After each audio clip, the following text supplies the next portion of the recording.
네, 김태호 전 국가안보실 1차장이 차상병 특검 조사에서 이른바 VIP 경로서를 인정하는 취지로 진술한 것으로 전해졌습니다. 네, 다음 주 인사청문회를 앞두고 여야는 오늘도 공방을 벌이고 있는데요. 김상일 정치평론가, 최수영 정치평론가와 전국 이슈 짚어보겠습니다. 어서 오세요. 안녕하세요. 네, 지금 윤 전 대통령 구속 이후에 형사재판에 출석하지도 않았고요. 특검 출석 요구에도 응하지 않았습니다. 건강상 이유를 들었는데 이제 교정당국과 특검 같은 경우에는 문제가 없다 이렇게 판단을 내린 것 같아요. 현재 상황 좀 어떻게 보고 계십니까? 그러니까 건강상 이유가 저는 일부는 있을 수 있다고 봐요. 왜냐하면 윤 전 대통령이 이제 그 당뇨와 그다음에 이제 안질이 좀 있는 걸로 이렇게 얘기했거든요. 그러니까 이게 당뇨와 안질이 약간 이제 연동성이 있어가지고 그런데 이제 그런 부분들이 대해서 이제 사실은 집에서 나와서 이제 구속 적부 심사를 받을 때 그때 약을 다 준비하고 왔는지 모르겠는데 어쨌든 그날 매우 이제 하루 종일 이제 사실상 이제 그 구속 실질 심사에 대비하면서 피로도가 높고 집중도가 높았기 때문에 아마 저는 하루 이틀 정도는 좀 몸에 이상이 없을 수도 있다고 봐요. 그런데 교정 당국이 이제 그러니까 특검팀이 교정 당국에 이상이 있는지 확인해 달라고 하니까 아마 이상이 없다는 이제 회신을 받은 걸로 해서 그러니까 뭐 약간의 그 좀 뭐 불편함은 있겠지만 그것이 이제 네, 수사에 출두하지 못할 정도는 아닌 것 같다 이렇게 얘기를 했기 때문에 저는 만일 오늘이나 그러니까 월요일 정도까지 이제 윤 전 대통령이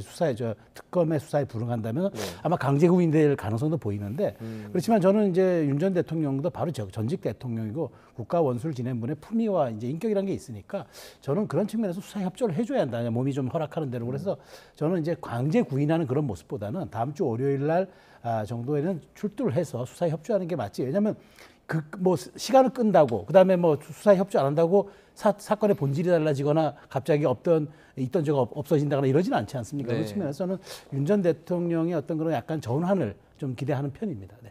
어떻게 보십니까? 윤 전 대통령 혹시 버티기 전략 들어갈 수도 있습니까? 예, 윤석열 피고인을 보고 있는 심정이 어떤 거냐면 요새 폭염이 있잖아요, 폭염. 네. 정말 힘들고 짜증 나거든요. 그러니까 또 하나의 폭염 같아요.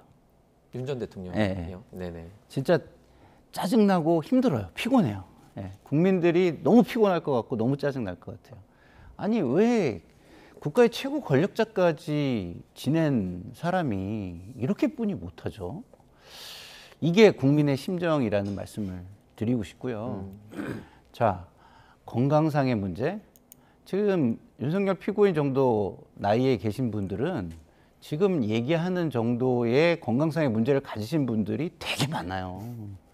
지금 구치소에 있고 교도소에 있는 사람들 중에서도 많을 거예요.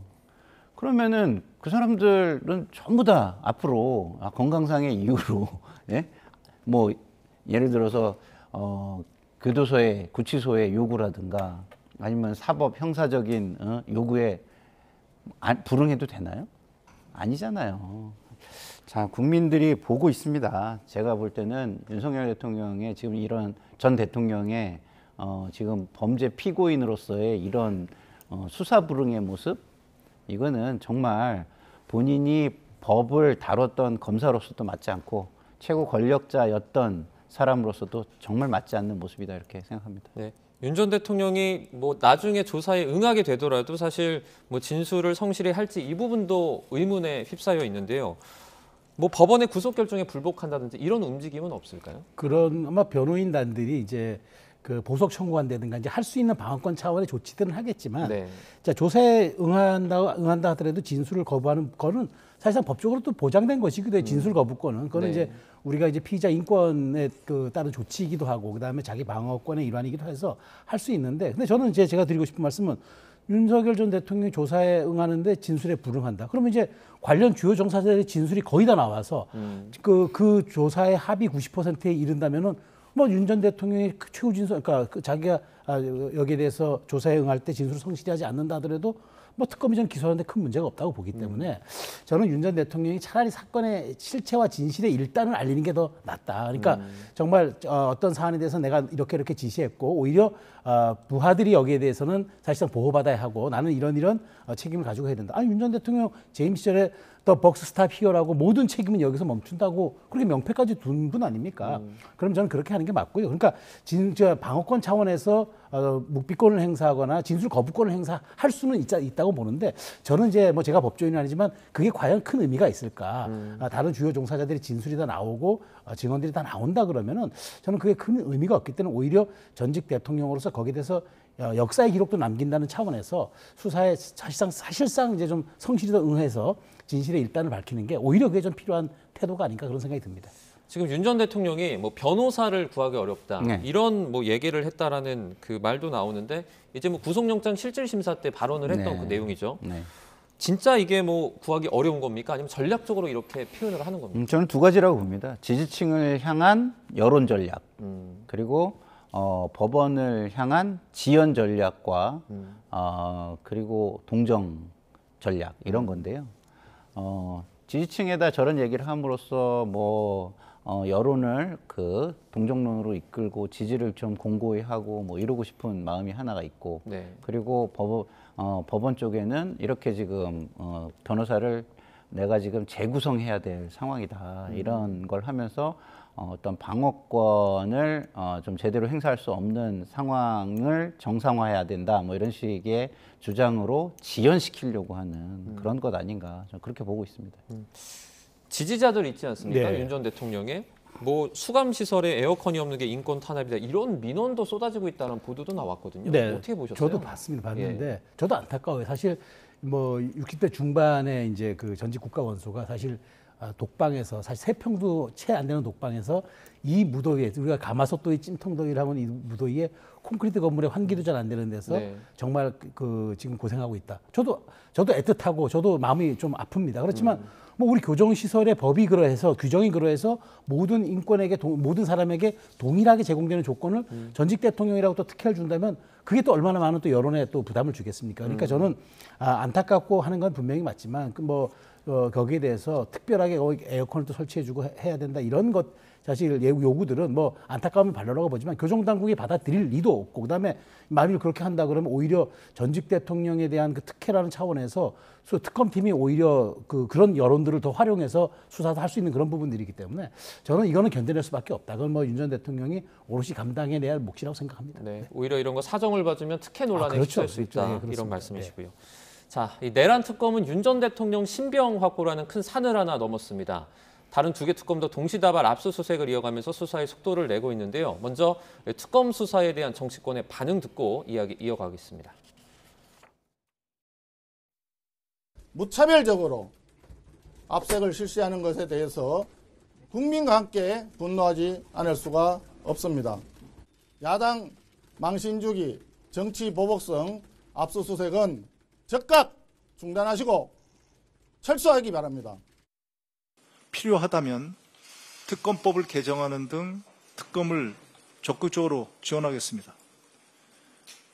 김건희 일당, 버꾸라지들이 특검의 주사망에서 빠져나가는 일이 절대 없도록 하겠습니다. 네, 이제 양측의 입장이 상당히 엇갈리고 있습니다. 먼저 국민의힘에서는 정치 보복이라는 입장을 지금 계속해서 목소리를 높이고 있는데 이 부분 관련해서 두 분은 좀 어떻게 생각하십니까? 아니 법원에서 영장이 나왔잖아요. 예? 무차별적으로 하는 게 아니에요. 법원에 가서 이런 것 때문에 필요합니다라고 얘기하고 소명이 됐기 때문에 그럼 해보세요라고 하는 거예요. 네. 그러면은 이게 무차별적인 거예요? 아니면 법원이 지금 뭐 무차별적으로 그러면 영장을 내주고 있다는 뜻인가요? 저는 법원의 판단을 지금 무시하지 말라고 민주당에 지금 이야기하잖아요. 네. 뭐 본인들은 그러면은 무시하는 건가요? 저는 좀 입장이 논리가 박약하다. 논리가 거의 지금 없고 그냥 감정적인 이야기를 그냥 쏟아내고 있는 것 같다 이런 생각이 듭니다. 네, 이제 뭐 특검의 진행 상황이 뭐 전반적으로 합리적이다라는 그런 아니 법원 그게 형사 행정 절차에 의해서 법원에 소명이 된 거를 하는 거라는 말씀을 드리는 거예요. 그냥 하는 게 아니에요.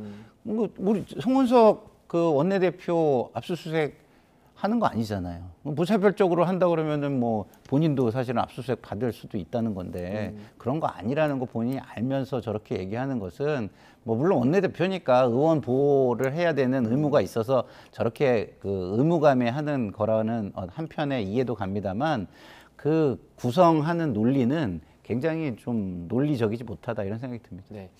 평론가님도 네. 뭐 이 부분은 동의하십니까? 아니 저는 조금 생각이 다른 게 네. 그 법원이 압수수색에서 발부했으니까 존중받아야 된다는 건 전제를 하는데 저는 특검이 왜 임종득 의원 사무실을 적시했는지 모르겠어요. 왜냐하면 임종득 의원 같은 경우에는 사실 그때 해병대원 특검법, 그러니까 해병대원 당시 이제 사망 사건 때 그때 이제 대통령실 국가안보실 2차장으로 근무하고 있었던 거잖아요. 네네. 그러면 그때 외압 의혹에 이제 그 관련 선상에 있느냐, 대통령에게 회의 진행 당시에 어떤 것을 듣고 또 어떤 것을 얘기했느냐, 이걸 하면 되는데, 그렇다면 저는 압수수색을 한다면은 저 본인의 전화기 정도 압수수색을 해야 된다고 봐요. 왜냐하면 그것은 계속 이어져서 내려오니까 전화기 정도는 유의미한 증거물이 될 텐데, 아니 작년 총선에 당선돼 가지고 올라왔던 사람이 거기 대통령실 근무하던 3년 전의 기록을 그대로 거기 갖다 놨을 리도 만무하고, 거기에 무슨 유의미한 증거가 없는 것 같은데, 오히려 저는 그래서 이제 이 최혜병 특검이 조금 말하자면은 뭐 야당 탄압이라기보다는 어떤 말하자면 이제 그 뭐 위력 과시 혹은 이제 수사 선상에 오른 분들에 대해서는 우리가 이렇게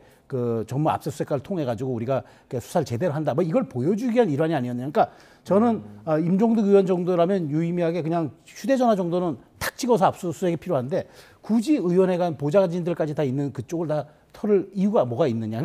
그러니까 저는 이제 그 송원석 의원이 원내대표가 이렇게 항의하는 거라고 보고요.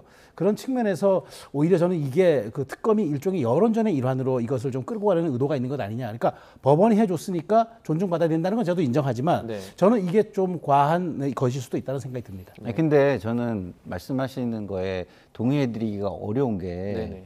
그러면은 보여주기를 허가해 주나요? 그러니까 예를 들어서 우리 저한테나 네. 최수영 평론가님한테 특검이 와서 이런 이유 때문에 의원회관을 수색해야 됩니다, 이렇게 얘기했어요. 그럼 그 이유가 합당하지 않으면 그거 해줄까요? 법원이 뭔가 이유를 들었으니까, 우리는 지금 모르는 이유를 들었고 그 이유가 소명이 된다고 생각하니까 영장을 내준 거 아니에요? 압수수색 영장이 나온 게 어떻게 보면 그렇죠. 합리적으로 그게 네네. 이미 합리성을 거기서 갖추고 있는 거고, 우리가 모르는 설명 부분이 있었을 것이다, 이렇게 생각하는 게 맞다고 봅니다. 네. 자, 한편 김태효 전 안보실 1차장 이제 특검 소환 조사에 나왔습니다. VIP 경로서를 인정하는 발언이 나왔다고 하는데, 이전에 있었던 그 김태효 전 차장의 어떻게 보면 입장과는 좀 달라진 부분인 것 같아요. 그러니까 저는 이제 최근에 강희구 전 부속실장의 진술이 전과 후가 다르고, 그다음에 이제 그 경호처장 처장 대행을 했던 김성훈 네, 처장도 김성훈 이제 네네. 앞뒤가 좀 다르다. 그러니까 전에 진술했던 것과 최근 진술이 다르다. 또 변호인이 입회했을 때 입회하지 않았을 때가 다르다. 이런 얘기도 나오는데, 저는 그 우리 말에 이런 표현이 있잖아요. 서는 곳이 달라지면 보이는 풍경도 달라진다. 지금 이제 과거에는 부인할 때는 현직 대통령의 신분에다가 아직은 탄핵이 되지 않았을 때 아마 최혜병의 관련 사건 때는 그렇게 얘기를 했을 것 같은데, 네. 지금은 뭐 대통령도 이미 영어의 몸이 됐고, 그다음에 본인도 입장에서 이것을 본인은 거부했다고 얘기를 하지, 그러니까 본인은 대통령 그걸 못 들었다고 얘기하는데 다른 주요 또 관련자들은 다 했다고 얘기해 버리면은 본인만 오히려 여기에 대해서 말하자면 제대로 진술하지 않은 또 그런 혐의를 받기 때문에 저는 선제적으로 이렇게 얘기를 했다고 봐요. 그렇기 때문에 앞으로 윤 전 대통령이 지금 구속된 이상, 그리고 이제 특검의 수사 속도가 빨라지고 있는 이상, 저는 이제 서로가 이제 그동안 윤 전 대통령 감싸고 보호하던 그런 분들이 사라지고 오히려 그 진술의 모든 것들을 털어놓겠다고 앞서거나 뒤서거나 나올 가능성이 크다. 그런 측면에서 윤 전 대통령이 이제 내 주변에 아무도 없고 내가 고립무원의 처지다라고 얘기했던 게 저는 이런 일환이었다고 봐요. 그렇기 때문에 내가 무슨 영향력을 끼쳐서 주요 내 측근들에 대해서 내가 외압을 행사하거나 이럴 수가 없는 상황이라 얘기했는데, 저는 그 말이 맞다고 보기 때문에 아까 뭐 그 얘기가 잠깐 나왔습니다만, 저는 그런 측면에서 윤 전 대통령이 정말 고립무원의 신경이라는 그런 마음 표현하지 않았나 그런 싶은 생각이 듭니다. 네. 그럼 이런 상황이라면 김태효 전 차장이 계속해서 이제 뭐 수사를 받을 수도 있는데, 조사를 받을 수도 있는데, 앞으로 윤 전 대통령에 대한 조금 뭐 좋지 않은 그런 부정적인 발언을 이어 나갈 수도 있다고 보십니까? 좋지 않은 게 아니라 진실과 진상을 밝히겠죠. 그러니까 이런 겁니다. 그동안은 그러면 왜 안 밝혔느냐. 그만큼 압박과 압력이 셌겠죠. 대통령이 가지고 있는 영향력, 지지층의 어떤 강성 지지층의 어떤 항의, 이런 것들이 압박으로 작용했을 거예요. 근데 그런 것들이 현격하게 수위가 낮아지고 있는 게 한 이유일 것 같고요. 네. 두 번째는 말씀하신 것처럼 새로운 증거와 증인들이 나오고 있어요. 그래서 그런 새로운 증거와 증인들이 계속 강화되는 상황에서 본인이 버티면 사실상 본인은 그 범죄에 동조하거나 방조하거나 아니면은 숨기거나 하는 그런 사람이 되는 거잖아요. 그래서 본인에게 앞으로의 상황이 좋지 않을 수 있다라는 것을 느끼지 않을까 이런 생각이 듭니다. 네.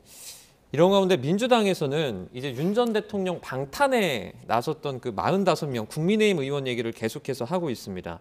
국민 앞에서 사죄를 해야 된다 이런 말도 했었고요.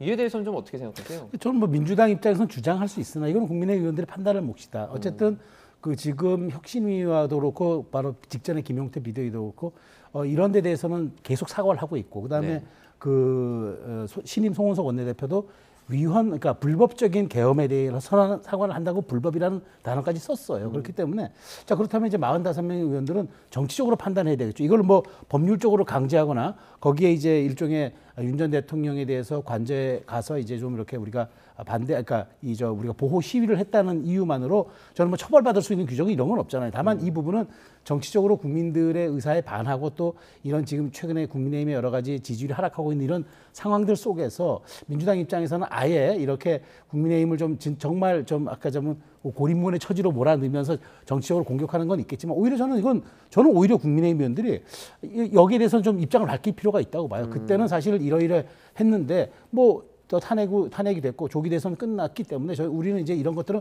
겸허히 받아들이고 당시 이런 모습에 대해서는 우리도 새 출발하겠다. 지금 혁신위원회 위원장인 지금 윤희숙 위원장이 그에 대한 사과나 처절한 반성을 당원 당규에까지 넣겠다는 거 아닙니까? 좀 그렇다면은 민주당이 굳이 이렇게 요구하는 거는 민주당이 그건 알아서 할 문제지만 저는 정치적으로 국민의힘 의원들이 이런 부분은 선제적 사과할 필요도 있다. 이게 오히려 저는 더 그러니까 유리하다기보다는 오히려 국민의힘이 좀 국민들을 눈높이에 거듭날 수 있는 그런 기회를 줄 수도 좀 있다고 봐요. 지금 세계 특검 수사가 전방위로 확대되고 있는 상황인데 이런 상황에서 지금 국민의힘이 뭐 예컨대 한 목소리 좀 대응이 가능한 상황이라고 보십니까? 가능하지 않죠. 왜냐하면 그게 가능하려면 그걸 했을 때에 내가 뭔가 힘을 받아야 되잖아요. 다시 말해서 떳떳하거나 힘을 받아야 되는데 떳떳하려면 명분이 있어야 되고 힘을 받으려면 지지가 와야 되는데 명분과 지지가 다 없어요. 근데 어떻게 단일로 갈 수가 있을까요? 저는 없을 거라고 생각하고 그다음에 TK와 수도권이 상황이 전혀 달라요. TK는 그렇게 해도 당선되지만 수도권이나 다른 지역은 그렇게 하면은 정치적 미래가 없어요. 입장이 전혀 다릅니다. 근데 어떻게 단일 대우가 만들어줄 수 있겠냐라고 저는 묻고 싶고요. 좀 전에 45명의 내란 동조 의원들의 사과 부분은요. 네. 국민의힘의 지금 상황을 보여주는 거예요. 지금 청문정국이잖아요. 청문정국으로 막 몰아쳐야 되는데 저렇게 45명을 민주당이 공격할 수 있는 상황이 만들어지잖아요. 앞으로 모든 정치적 상황이 이럴 거예요. 본인들이 정치적으로 여당이나 이 정부를 공격하기가 어려운 상황이라는 걸 단적으로 보여주는 모습이다. 왜? 이 45명을 공격함으로써 정치적 효과가 톡톡하게 지금 나오고 있잖아요. 그러니까 이런 역공의 부분을 많이 없애야 여당 견제, 여당 공세 이런 것들이 가능해질 거다. 이 부분을 스스로 좀 느꼈으면 좋겠다 이런 생각이 듭니다. 네. 자, 지금 민주당에서는 또 내란 특별법에 이어서 필요하다면 이 특검법 개정까지 하겠다 이런 얘기도 나왔습니다. 그러니까 특검법 개정 같은 경우에는 김건희 특검 그 집사 게이트 수사 관련된 내용인데요. 그 출국했다는 김 씨 관련된 네. 그 내용입니다. 이 법원이 집사 김 씨 관련해서 압수수색 영장을 기각했잖아요. 이건 좀 어떻게 보셨어요? 그러니까 지금 이 말은 제가 똑같이 돌려드리면은 법원이 압수수색 영장을 기각했을 때 그 사연이 있을 것 아니겠습니까? 근데 거기 그러니까 특검의 수사가 부실했거나 낸 영장이 좀 말하자면 사법부 법원의 판단을 못 얻었다는 거겠죠. 그럼 그건 특검 수사의 부실로 봐야 되겠죠. 재판부가 이건 안 해줬다는 거는. 근데 저는 여기에서 사실상 지금 이 특검은 특검 수사에서 인지된 모든 상황을 다 조사할 수 있도록 특검법이 돼 있어요. 네. 그렇다면 이제 이것도 할 수 있는데 그건 특검 수사가 오히려 여기에 대해서 제대로 입증하지 못해서 영장이 기각된 걸 가지고 다시 여기에 대해서 모든 만능의 권한을 달아주겠다? 그 특검법을 개정하겠다? 원래 특검법 자체가 예외성 보충성의 원칙 때문에 있는 것 아닙니까? 근데 여기에다가 더 중무장한 법안을 해준다면은 사실상 특검법이 정치적 목적을 가진 법안이라는 걸 스스로 자인하는 꼴 아닙니까? 이렇게 특검법이 3개를 통과시켜서 갈 때는 이 모든 것들이 120일 사이에 다 이루어질 거라고 또 믿고 갔는데 특검의 수사가 부실하거나 이걸 입증하는 게 좀 부족하다고 이걸 우리가 정치적인 뒤에서 법안으로 보완해 주겠다?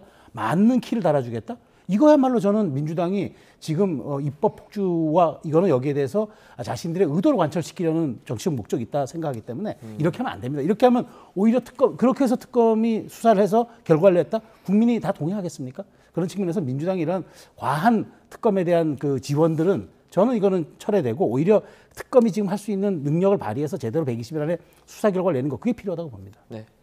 자, 이번에는 다음 주에 있는 인사청문 슈퍼위크 관련 얘기도 저희가 나눠보겠습니다. 자, 국민의힘에서는 강선우 후보자 등에 대한 낙마를 벼르고 있는데요. 먼저 여야의 목소리가 좀 다릅니다. 듣고 이야기 이어가겠습니다. 더불어민주당 보좌진 단체 등을 통해 강선우 의원의 갑질에 대한 제보가 있었다고 합니다. 그런데도 더불어민주당은 강선우 후보자를 감싸기에만 몰두하고 있습니다. 보좌진을 몸종처럼 부리면서 쓰레기 분리수거, 변기 수리 갑질하는 사람이 평등한 사회를 만들자는 여가부 장관의 가당키나 합니까? 강선우 후보자는 즉각 장관 후보자직을 사퇴하십시오. 아직까지는 그 언론에 보도되고 있는 게 일방의 의견만 언론에 보도가 되고 있기 때문에 청문회에서 당사자의 소명을 좀 들어봐야 한다고 생각합니다. 쌍방의 의견을 들어보고 이제 판단해야 될 부분이라고 생각합니다. 자, 다음 주 이재명 정부 첫 내각 후보자들 인사청문회가 줄줄이 있습니다. 국민의힘에서는 강선우, 이진숙 이 두 후보자의 활약을 집중하고 있는 것 같은데요. 먼저 강선우 후보자 갑질 논란이 불거졌는데 지금 뭐 청문회에서 해명을 하겠다 이런 입장인 것 같아요. 사실관계 좀 어떻게 보고 계세요? 글쎄요, 이게 보도를 보면 기본적으로 이제 보좌관이나 비서관 한 명이 아니라 복수의 보좌진의 지금 증언들이 지금 나오고 있잖아요. 네네. 근데 이제 기본적으로 저도 보좌관 생활을 오래 했지만 의원실에서의 보좌관은 절대적인 의리예요. 왜냐하면 노동 기본권도 보장이 안 되는 자리거든요. 물론 의원의 권한을 위임받아서 행사하기 때문에 공무원들에게는 어마어마한 힘을 미치는 게 사실입니다. 그만한 권한을 행사할 수 있는 힘이 있다라고 볼 수 있지만 네. 의원과의 관계에 있어서는 어느 날 갑자기 해고할 수 있는 걸 의원 면직 제도라고 하거든요. 그런 의원 면직의 대상입니다. 그래서 웬만해서 국회에서 조금 더 활동을 하고 싶은 사람은요. 아무리 함께 일했던 의원이 잘못됐다 그래도 그걸 공개적으로 비난하기가 어려워요. 왜냐하면 의원들은 의원들끼리 뭉칠 거 아니에요. 그렇기 때문에 그게 어려워요. 그리고 저도 많은 의원들과 아홉 명의 국회의원들과 일을 했지만 거기에 대해서 공개적으로 비난하기가 어렵습니다. 왜? 앞으로 국회 다시 들어갈지도 모르는데 더더군다나 저는 이제 나이가 있으니까 안 들어가겠지만 젊은 친구들은 그게 굉장히 치명적인 거예요. 그래서 이거는 좀 약자와 관련된 것이고 또 우리가 일 처리를 할 때 가장 곤혹스러운 게 상대가 있는 일 처리를 할 때 굉장히 어렵습니다. 그래서 이게 국민 정서상 굉장히 좀 약간 곤혹스러운 부분이 있다. 그래서 제가 방송에서 계속 말씀드리는 게 네. 이거는 후보자가 그 보좌진들을 만나서 오해를 풀어야 한다. 그러지 않으면은 제가 볼 때는 국민 정서는 좋기는 좀 어려운 것 같다. 이런 생각이 듭니다. 네. 논란이 일단 커지고 있는 상황에서 뭐 청문회 전이라도 조금 뭐 적극적으로 대응해야 되는 거 아니냐 이런 목소리도 있거든요. 어떻게 생각하십니까? 저는 지금 그 모든 사람들이 일관된 목소리가 청문회에서 해명하겠다. 아니 청문회 가면 어떤 진실이 나타납니까? 아니면 방어 논리가 갑자기 하늘에서 뚝 떨어집니까? 버텨보겠다는 얘기잖아요. 이른바 김민석 이펙트, 김민석 효과겠죠. 근데 저는 이건 이러면 안 돼요. 왜냐하면 여가부 장관 후보자, 그다음에 교육부 장관 후보자잖아요. 저는 어떻게 이렇게 특정 분야에 가장 부적합한 후보자들을 찾아냈는지 그게 신기할 노릇입니다. 여성가족부 장관은 그야말로 갑질 논란의 여왕 코스프레를 하는 사람. 근데 이분은 낮은 자세로 내려가서 내가 약자들을 돌보겠다고 하는데 지금까지 살아온 길이 그 사람의 앞일을 우리가 예고한다고 보는데 지금까지 살아온 일이 강자에게 약하고 약자에게 강한 사람이었어요. 그럼 앞으로 어떤 삶을 살지 뻔한 거 아닙니까? 더군다나 의원의 신분인데. 그리고 이진숙 후보자 같은 경우에는 이게 있을 수가 없는 일이잖아요. 제자의 논문을 표절하고 그럼 청문회에서 뭘 해명합니까?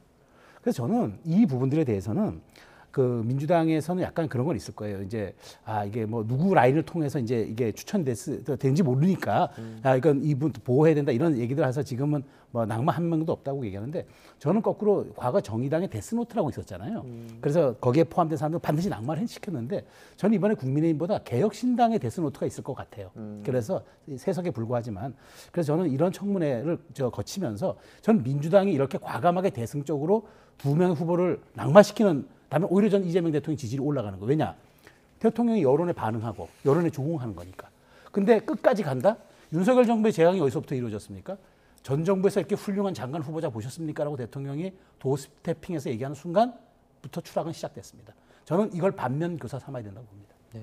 뭐 자연스럽게 지금 이준숙 후보자도 말씀을 해주셔서 네. 자 교육부 장관 후보자인데 네. 그 표절 논란이 불거졌거든요. 네. 공교롭게도 네. 좀 어떻게 보십니까?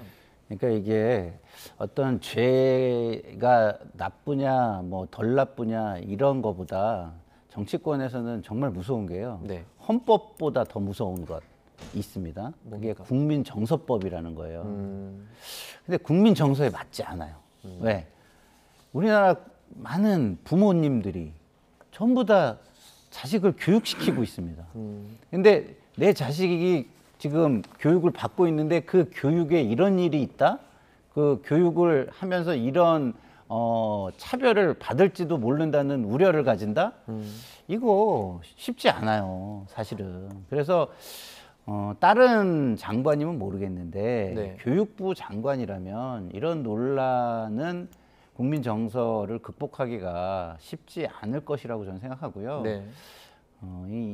이재명 정부의 부담을 스스로 덜어주시는 게 저는 맞지 않을까 이런 생각이 듭니다. 네. 자, 이건 두 분께 좀 여쭤보고 네. 싶은데 자, 민주당 측에서는 일단 이재명 정부 첫 내각에서 낙마할 후보자가 뭐 아직은 없다라고 주장을 하고 있는 것 같아요.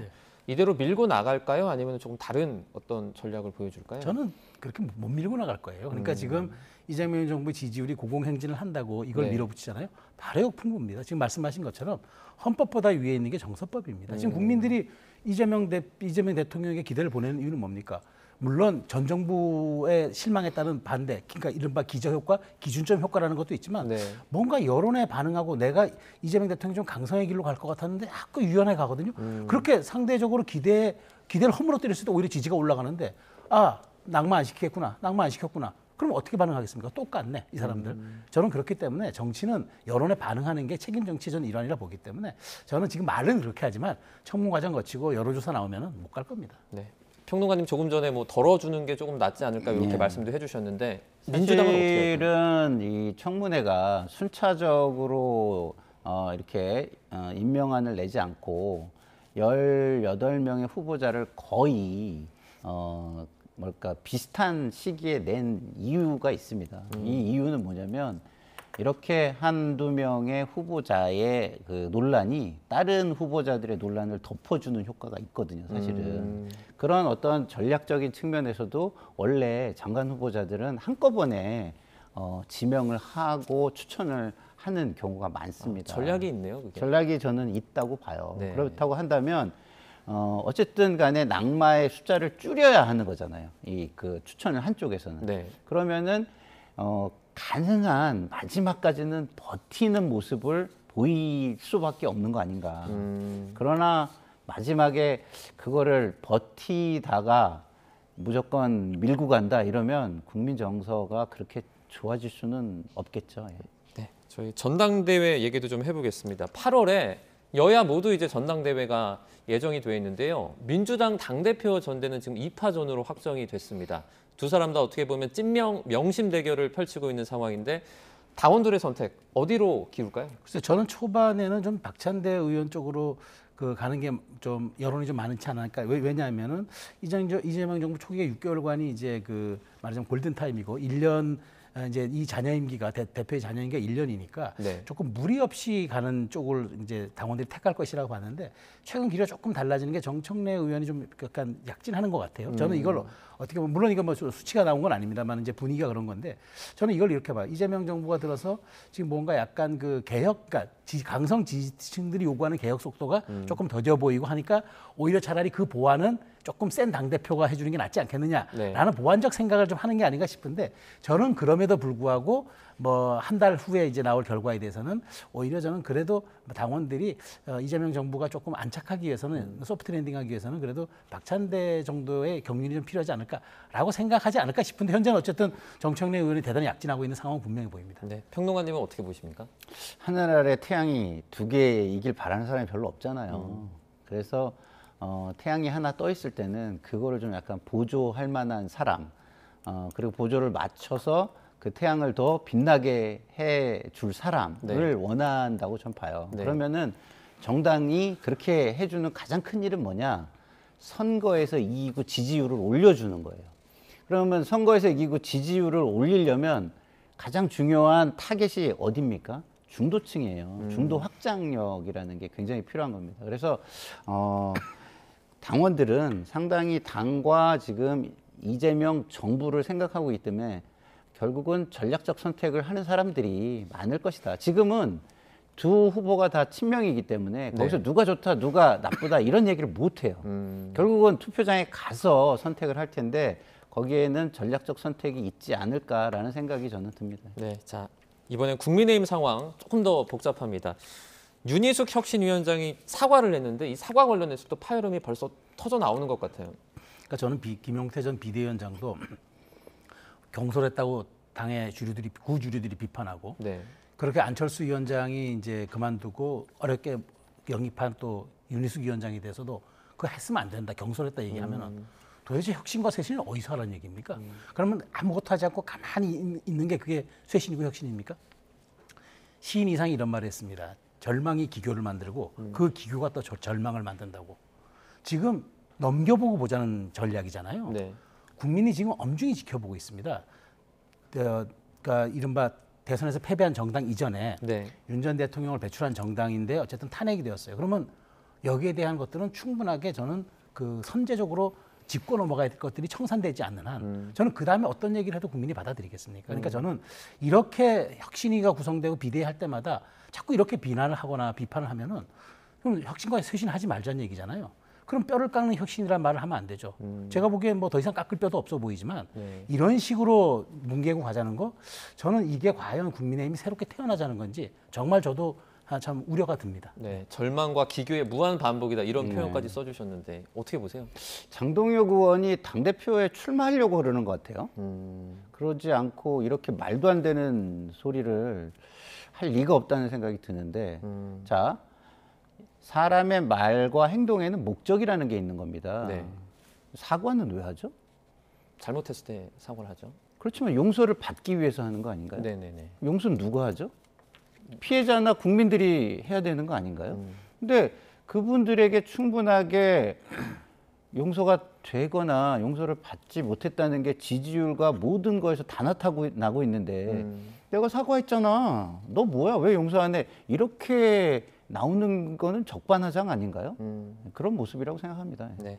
자, 끝으로 이거 짧게 좀 여쭤볼게요. 이재명 대통령이 이른바 박상 소통, 그러니까 식사 정치가 조금 화제가 됐는데 이런 행보는 좀 어떻게 평가하시고 계세요? 정말 잘하고 있는 거죠. 정말 잘하시고 계시고 그리고 선거 전에 만날 때는 이 선거를 위한 보여주기 아니었냐라고 이렇게 비난했던 사람들이 네네. 할 말이 없어졌다 이런 생각이 드는 게 원래 높은 자리에 가면 과거에 했던 거를 이렇게 지속하기가 쉽지가 않잖아요. 그래서 지속성이라는 게 굉장히 중요한데 그 지속성을 좀 보여줬다라는 거, 더 지속되면 좋겠다 이런 바람도 같이 말씀드리고요. 네. 그리고 수용성은 이제 보여질 것이기 때문에 그 수용성도 보여주셨으면 좋겠다 이런 생각이 듭니다. 네, 아마 두 분도 뭐 그 영상으로 보셨을 것 같아요. 네. 고깃집에서 시민들과 같이 네, 밥 먹는 예, 어떻게 보셨습니까? 저도 뭐 보면서 뭐 소탈한 행보 그다음에 이제 뭐 퇴근길에 과거 대통령들도 뭐 국민과 함께하는 대통령 되겠다 좋은데 저는 대통령은 이렇게 좋은 이미지 계속 부각하고 지지율 고공행진에 기여하지만 또 당은 당대로 제가 아까 지적드린 대로 입법 폭주라든가 또 무언가 강성 지지층에 부응하는 속도전을 자꾸 하고 있거든요. 그러니까 우리 흔히 얘기하는 일종의 역할 분담, 나누기, 국합, 배드캅 얘기하는데 어쨌든 대통령의 저런 모습 자체는 저는 그게 매우 좋게 평가할 수밖에 없다. 왜냐하면 국민들이 어려운 시기에 재래시장 가고 이렇게 같이 밥 먹는 모습 훈훈해 보이지 않습니까?